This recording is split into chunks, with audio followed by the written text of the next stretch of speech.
এখন আমি তিলের পায়েস করব, খেজুরির গুড় নারকেল নারকেল দিয়ে। এই দেখো আমি এই যে চাল গুঁড়ো করে আনছিলাম, তা খরচা করছিলাম, টুকে নিয়ে এই যে সুজিটা বের করেছি ওর থেকে। এটা দেখো এখন এই জলের ভিতরে দিয়ে দিচ্ছে, জল আগে দিয়ে নিয়েছিলাম, জল ফুটতেছে, আবার আইটি ধরে তো নাড়াচাড়া করা লাগবে। আর এই যে স্বাদ আসার জন্য একটু লবণ দিলাম এর ভিতরে, দেখো অল্প করে একটু লবণ দিচ্ছি। এই দেখো দুধ দিচ্ছি। এই রান্না একেবারে সহজ।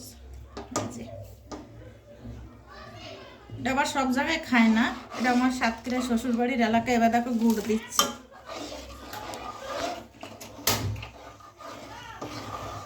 গুড়টা গলে আসছে, খেজুরির নতুন গুড়। এ দেখো নারকেল দেবো এবার, এটা মেন নারকেল। আর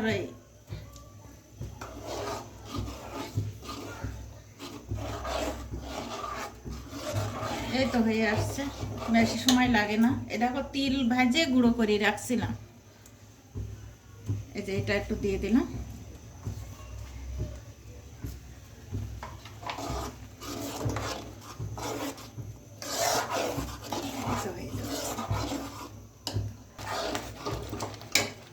এই দেখো আমার তিলের পায়েস হয়ে গেছে, একেবারে সহজ, কিন্তু এ কিন্তু খেতে অনেক স্বাদ।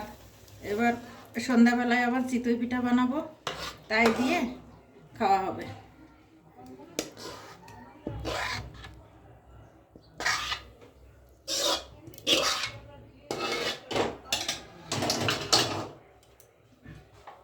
এর উপর দিয়ে আর একটু তিল ছড়াই দেবো।